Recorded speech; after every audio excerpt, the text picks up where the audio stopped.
Hi అండి. Welcome to Neelu's cooking world.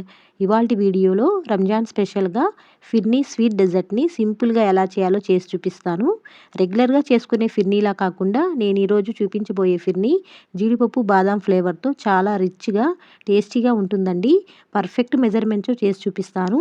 ఈ రంజాన్ నెలలో దాదాపుగా అందరిళ్లలో ఈ ఫిర్నీని ఎక్కువగా చేస్తూ ఉంటారు. మీరు గనుక నేను చెప్పిన ప్రాసెస్‌లో అలాగే నేను చూపించబోయే మెజర్మెంట్స్‌తో ఒక్కసారి చేశారంటే స్వీట్ షాప్‌కు మించిన టేస్ట్‌తో మీరే స్వయంగా ఇంట్లోనే ఈ ఫిర్నీని చేసేస్తారు.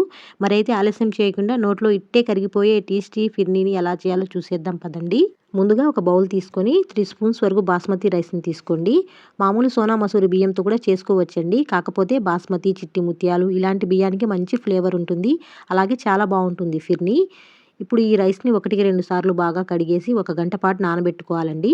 గంట తర్వాత రైస్ అనేది చక్కగా ఇలా నానిపోయి ఉంటాయండి. ఒక బియ్యపు గిన్నెని తీసుకొని ఇలా నొక్కితే ఇలా విరగాలన్నమాట. ఇలా నానితే సరిపోతుంది. ఇప్పుడు ఈ బియ్యంతో పాటే ఒక స్పూన్ జీడిపప్పు, ఒక స్పూన్ బాదం పప్పుని కూడా 1కి 2 సార్లు బాగా కడిగేసి వీటిని కూడా ఒక గంట పాటు నానబెట్టేసుకోవాలి. ఈ బాదం పప్పు పైనున్న పీల్ మొత్తం తీసేసుకోవాలి. ఇప్పుడు ఒక చిన్న మిక్సీ జార్‌లో ఇలా నానబెట్టుకున్న రైస్‌ని వేసి, పీల్ తీసేసుకున్న జీడిపప్పు, బాదం పప్పుని కూడా వేసుకొని, కొద్దిగా వాటర్ వేసుకొని ఇలా బరకగా మిక్సీ పట్టుకోవాలండి. మరీ మెత్తగా కాకుండా కొద్దిగా బరకగా మిక్సీ పట్టేసుకొని రెడీగా పక్కన పెట్టేసుకోవాలి. ఇప్పుడు స్టవ్ పై ప్యాన్ పెట్టుకొని ఇందులో ఒక పావు గ్లాస్ వరకు వాటర్‌ని వేసి చిక్కగా ఉండే ఫుల్ క్రీమ్ పాలని ఒక హాఫ్ లీటర్ వరకు వేసుకోవాలండి. ఇలా ముందుగా కొద్దిగా వాటర్ వేసుకోవడం వల్ల పాలనేవి అడుగు పట్టుకోకుండా చక్కగా మరుగుతాయి. ఇలా ఒక పొంగొచ్చిన తర్వాత మనం మిక్సీ చేసి పెట్టుకున్న రైస్ ఉంది కదా! ఆ మిశ్రమాన్ని అంతా వేసుకోవాలి. పాలల్లో ఈ మిశ్రమం అంతా పోసుకున్న తర్వాత కంటిన్యూస్‌గా కలుపుతూనే ఉండాలండి. లేదంటే అడుగు పట్టేస్తుంది. చిక్కటి పాలు, బియ్యం, బాదం, జీడిపప్పు పేస్ట్ ఇవన్నీ వేసాం కాబట్టి త్వరగా అడుగు పట్టేస్తుందండి ఫిర్నీ. అడుగు పట్టేస్తే ఫిర్నీ రుచి అంతా పాడవుతుంది. అలా కాకుండా చక్కగా ఇలా కలుపుకుంటూ ఉడికించుకోవాలండి. కంటిన్యూస్‌గా కలుపుతూనే ఉండాలి. ఈలోపు చిన్న రిక్వెస్ట్ అండి. మన ఛానల్‌ని ఎవరైనా ఫస్ట్ టైం చూస్తున్నట్లయితే ఛానల్‌ని సబ్స్క్రైబ్ చేసుకొని పక్కనున్న బెల్ ఐకాన్‌ని క్లిక్ చేసి ఆల్ అనే ఆప్షన్‌ని క్లిక్ చేస్తే నేను పెట్టే ప్రతి వీడియో మీకు నోటిఫికేషన్ ద్వారా వస్తుందండి. మన ఛానల్‌లో ఇంకా మంచి మంచి రెసిపీస్ చాలా ఉన్నాయండి. చూడండి. చూసి మీకు నచ్చితేనే సబ్స్క్రైబ్ చేసుకోండి. ఈ మిశ్రమాన్ని ఇలా కంటిన్యూస్‌గా కలుపుతూ ఉడికించుకోవాలి. ఇప్పుడు ఒక చిన్న మిక్సింగ్ బౌల్‌లో ఒక 2 స్పూన్స్ వరకు పాలపొడి వేసుకొని ఇందులో ఒక టేబుల్ స్పూన్ వరకు పాలు వేసుకొని చక్కగా ఉండలేం లేకుండా ఇలా మిక్స్ చేసుకోవాలండి. ఇందులోనే ఒక చిటికెడు సాఫ్రాన్ కూడా వేసుకొని కలుపుకుంటే మంచి ఫ్లేవర్‌గా ఉంటుంది. ఈ పాలపొడికి బదులుగా మీరు కావాలి అంటే కండెన్స్ మిల్క్ అయినా లేదా కోవానైనా వాడుకోవచ్చు.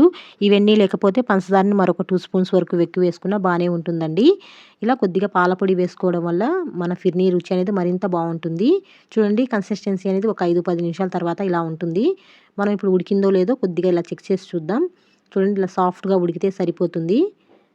స్టవ్‌ని లో ఫ్లేమ్‌లో పెట్టుకొని మనం కలిపి పెట్టుకున్న పాలపొడినంతా వేసుకొని అంతా కలిసేలా ఇలా కలుపుకోవాలండి. మిల్క్ పౌడర్ వేసిన తర్వాత మరీ ఎక్కువసేపు ఉడికించుకోవాల్సిన అవసరం ఉండదండి. ఇలా కొద్దిగా చిక్కబడుతుంది. ఇప్పుడు ఇందులో ఒక 3 స్పూన్స్ వరకు పంచదార వేసుకోవాలి.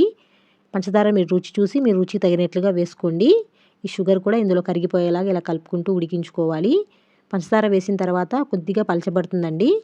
స్టవ్‌ని మీడియం ఫ్లేమ్‌లో పెట్టుకొని చక్కగా ఇలా కలుపుకుంటూ ఉడికించుకోవాలండి. మరీ ఎక్కువ టైం పట్టదండి. ఒక 2, 3 నిమిషాలు ఉడికించుకుంటే సరిపోతుంది. ఇప్పుడు ఇందులో పావు స్పూన్ వరకు యాలుక్కాయల పొడి, ఒక చిటికెడు ఉప్పు వేసుకొని ఇవి కూడా బాగా కలిసిపోయేలాగా ఇలా కలుపుకొని ఒక 2 నిమిషాలు ఇలా కలుపుకుంటూ ఉడికించుకొని వెంటనే స్టవ్ ఆఫ్ చేసుకోవాలండి. ఇలా పలచగా ఉన్నప్పుడే స్టవ్ ఆఫ్ చేసుకుంటే చల్లారిన తర్వాత సరిపోతుంది. ఒక 10 నిమిషాల తర్వాత ఇలా సెట్ అవుతుందండి. ఇప్పుడు పైనుంచి సన్నగా కట్ చేసి పెట్టుకున్న జీడిపప్పు, బాదం పప్పు ముక్కలు వేసుకొని ఒక స్పూన్ నెయ్యి వేసుకోవాలి. చూడండి కన్సిస్టెన్సీ అనేది ఎంత బాగుందో. చూస్తుంటే నోట్లో నీళ్ళు ఊరిపోతున్నాయి కదా! తప్పకుండా వెంటనే చేసుకోండి. చాలా సింపుల్‌గా చేసేసుకోవచ్చు. మంచి రిచ్ ఫ్లేవర్‌తో మంచి క్రీమీగా చాలా బాగుంటుందండి.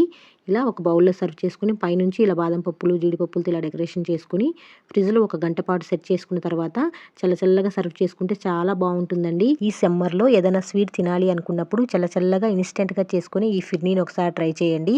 తప్పకుండా అందరికీ నచ్చి తీరాల్సిందే. చాలా బాగుంటుందండి. చాలా సింపుల్‌గా చేసేసుకోవచ్చు. అలాగే చాలా హెల్తీ కూడా. తప్పకుండా ట్రై చేసి టేస్ట్ చేశాక మీకెలా కుదిరిందో కామెంట్ సెక్షన్‌లో ఫీడ్‌బ్యాక్‌ని ఇవ్వడం మాత్రం మర్చిపోవద్దు. చూడండి ఎంత సాఫ్ట్‌గా ఉందో. నోట్లో పెట్టుకుంటే ఇట్టే కరిగిపోయేలా ఉంది. వీడియో నచ్చినట్లయితే సబ్స్క్రైబ్ చేసుకొని, లైక్ చేసి మీ ఫ్రెండ్స్ అండ్ రిలేటివ్స్‌కి షేర్ చేయండి. Thank you.